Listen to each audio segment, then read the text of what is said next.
तो ज्योतिष शास्त्र होता है, नहीं होता ऐसा नहीं, भगवान के नेत्र माने गए हैं ज्योतिष को, ज्योतिष शास्त्र को। लेकिन जब एक समय आता है ना, जब आप भगवान के समर्पित हो जाते हो, जब वैष्णव परंपरा में, मतलब वैष्णव भाव में जब आप भगवान के प्रति समर्पित हो जाते हो, तब फिर आपको कुछ भी भूत भविष्य जानने का मन ही नहीं करता। और एक बात और, भगवान ने हम सबको हमारा भविष्य नहीं बताया, ये धरती पर वरदान है भगवान का। सोचो अगर भविष्य सबको पता लग जाए एग्जैक्ट, तो क्या होगा? ये दुनिया ऐसी जैसी आज दिख रही वैसी दिखने को मिलेगी? अब किसी ने कह दिया तुम्हारे 6 महीना के भीतर भीतर तुम्हारा अपना कोई तुमको धोखा देने वाला है, अब 6 महीना क्या रहेगा? सब पर शक, सब पर संदेह, ये तो नहीं, वो तो नहीं। किसी ने कह दिया तुम्हारी मृत्यु 1 साल भर में होने जा रही है, साल भर जितना बढ़िया जी पाते शायद, पर अब वो 1 वर्ष का डर। इसलिए जाही विधि राखे राम, ताही विधि रही। मुख में हो राम नाम, राम सेवा हाथ में। सबसे बढ़िया सूत्र है ये, मुख में राम नाम हो और भगवत सेवा हाथ से करते रहो, बस। और कुछ जानने की आवश्यकता नहीं। भगवान के नाम को पकड़ लीजिए। आप जितने भी यहाँ आए हो, मुझे पता है मेरी हर बात तो मानने वाले हो नहीं, कि मान लोगे?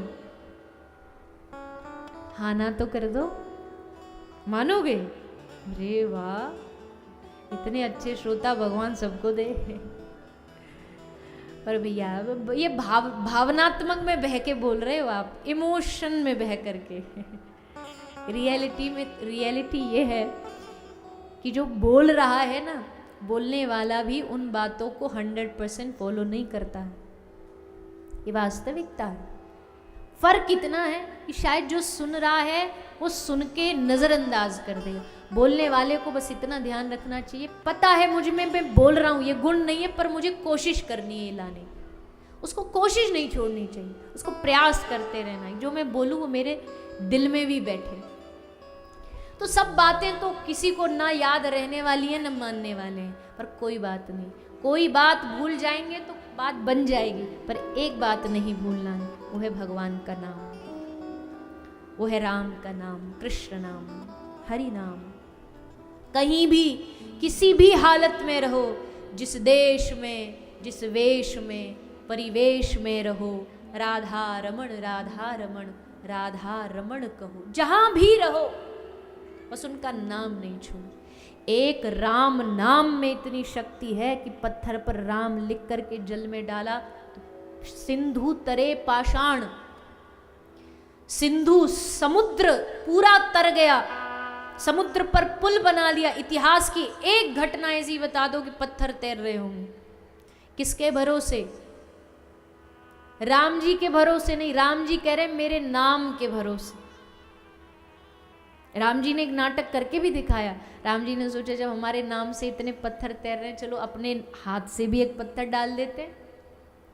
कुछ अपने हाथ से भी तो करना चाहिए। लोग पूछेंगे आपने क्या किया, तो राम जी ने जाकर के एक पत्थर लेकर के उसको समुद्र में पानी में डाला, और जैसे समुद्र में राम जी ने पत्थर डाला तो क्या हुआ? क्या हुआ? डूब गए।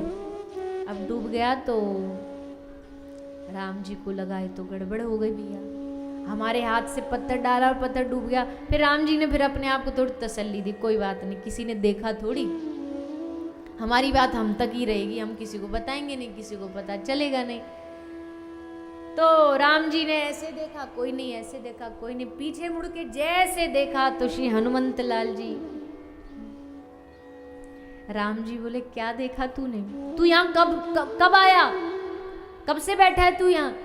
हनुमान जी बोले जब से डूबा है तब से बैठा हूं। राम जी बोले देख लिया? हाँ।